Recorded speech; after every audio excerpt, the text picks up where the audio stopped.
দাদা এই যে বাংলায় কথা বলার জন্য বাংলাদেশি তত্ত্ব এবং ভিন রাজ্যে গিয়ে পরিযায়ী শ্রমিকরা হেনস্থার শিকার হচ্ছে, কি বলবেন? দেখুন, আজকে আমাদের নেত্রী সবটাই বলেছেন, আমার বলার কিছু বাকি থাকে না।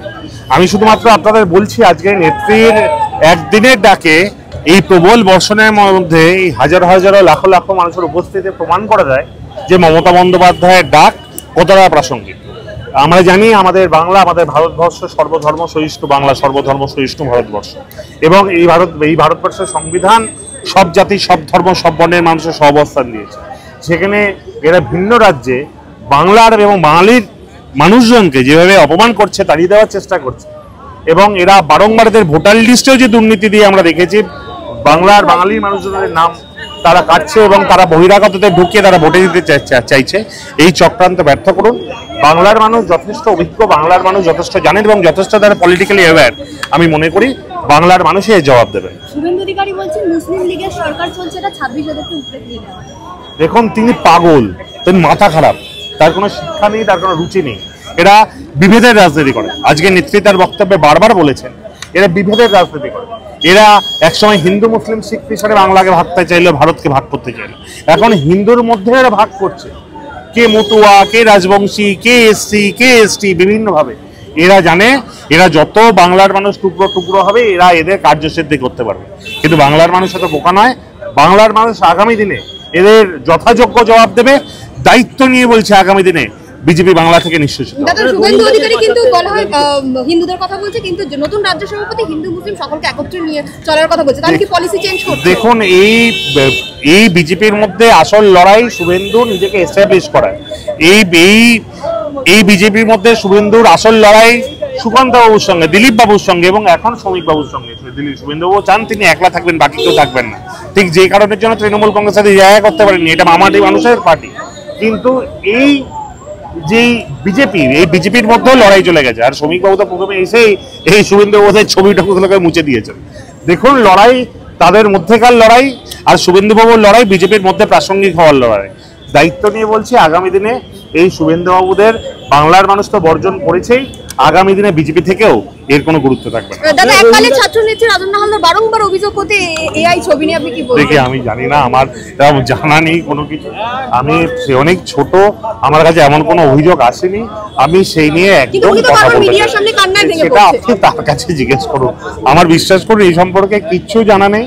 আমি আমার দলীয় বিভিন্ন কর্মী না, আমার জানা নেই এমন কিছু, আমার কখনোই জানা নেই। বাঙালির জাতিসত্তা বাঁচানোর লড়াই কি আজকে থেকে শুরু হলো? আমি শুনতে পাচ্ছি একজন বাঙালির জাতিসত্তা বাঁচানোর লড়াই কি এই মঞ্চ থেকে আজকে শুরু হলো? মমতা বন্দ্যোপাধ্যায় এই লড়াই বহুদিন ধরে করছে।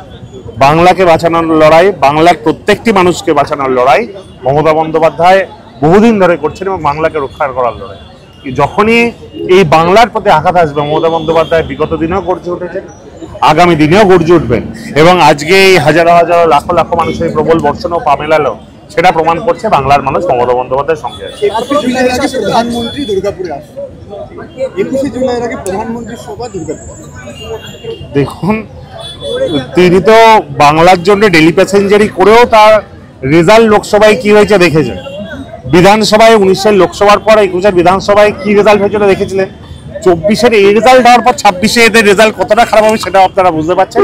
বাংলার সাংবাদিক মহল যথেষ্ট শিক্ষিত, বাংলার মানুষ যথেষ্ট শিক্ষিত, তারা যথেষ্ট ভালো করে জানে। 21শে জুলাই আপনাদের যেদিন শহীদ সমাবেশ, সেদিনই যুব মোর্চার ডাকে উত্তরকন্যা অভিযান, কেন 21শে জুলাই বেছে নিল বিজেপি? দেখুন, গত বছর 28 আগস্ট ওটা বন্ধ ঘোষণা করেছিল, তার রেজাল্ট কি হয়েছিল?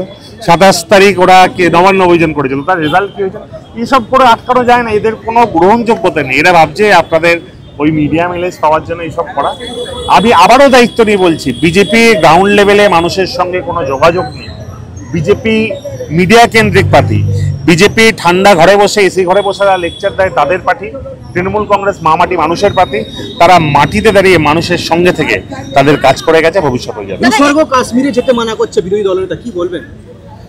দেখুন, এরা, আমি বারবার বলছি, এরা বাংলাকে ভাগ করতে চায়, এরা ভারতকে ভাগ করতে চায়। আজকে এরা এই বিভাজনের রাজনীতির বিরুদ্ধে বাংলার মানুষ গর্জে উঠেছে। আগামী দিনে এমন পর্যায়ে আসবে যখন এদের লেকচারগুলো নিয়েও আপনি আর প্রশ্ন করবেন না। এরা বেঁচে আছে আপনাদের মধ্যে দিয়ে, মানুষের মধ্যে নয়।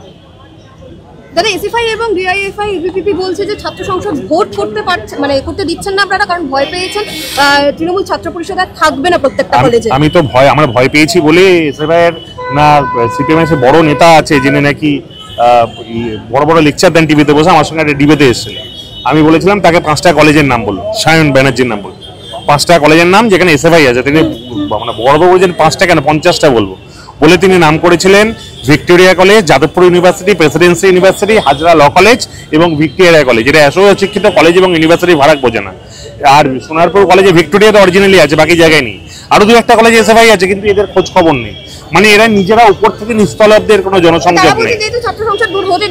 আরে ভাই ইউনিটটা তো থাকবে, ইউনিটটা তো থাকবে। আজকে আমি যদি মনে করি গিয়ে আমি আজকে বাইরের কোনো রাজ্যে নির্বাচন করে হুট করে ইউনিট নিয়ে আমি নির্বাচন করে জিতে যাবো, সেটা হয় নাকি? এটা সংগঠন তৈরির ব্যাপার থাকে, সংগঠন তৈরি করার পর তারপর নির্বাচন হয়। এই তো এসএফআই এর অবস্থা, বিজেপিরও সেম অবস্থা। এদের এই নিয়ে বক্তব্য রাখার কারণ নেই আমার। আমি টেকনিক্যাল কারণ ব্যাখ্যা করেছি, একজনও বিজেপি বা সিপিএম এর কি আমাকে টেকনিক্যালি কিন্তু পাল্টা উত্তর দিয়ে যৌক্তিকতা দিয়ে বোঝাতে পারি যে কেন নির্বাচন হচ্ছে না। আমি তার মধ্যেও চাই যে সবাই মিলে আমরা এমন একটা ব্যবস্থায় আসতে পারি যেখানে অতি দ্রুত নির্বাচন হয়, এবং নির্বাচন যবেই হোক আমরা প্রস্তুত। কিন্তু মেনলি সিবিসিএস সিস্টেমে 6 মাস অন্তর অন্তর পরীক্ষার মধ্যে দিয়ে বেসিক্যালি এতটাই ক্লাসের টাইম কমে গেছে। কেন এই জোর করে এনইপি জোর করে শিক্ষা ব্যবস্থার উপর যে অধিগ্রহণ এই বিজেপি করেছে, লোকসভা বিধানসভা নির্বাচন হচ্ছে, তাহলে ছাত্র পরিষদ এমন কি ব্যাপার এরা বুঝতে পারছে না। কেন এরা তো শিক্ষাগত যোগ্যতা এদের অধিকাংশই কলেজ পাস করেনি। এই যারা নেতারা আছে তারা কেউ ছাত্র রাজনীতি করে ওঠেনি, এদের অধিকাংশই ভুয়ো ডিগ্রি, তাই এরা বুঝতে পারবে না, এটাই স্বাভাবিক। আমি টেকনিক্যালি ব্যাখ্যা করার পরও যদি এরা বুঝতে না পারে যে কেন হচ্ছে না বা কিভাবে করা যায়, আমরা সে বিষয়ে সচেষ্ট, এটা তাদের ব্যর্থতা।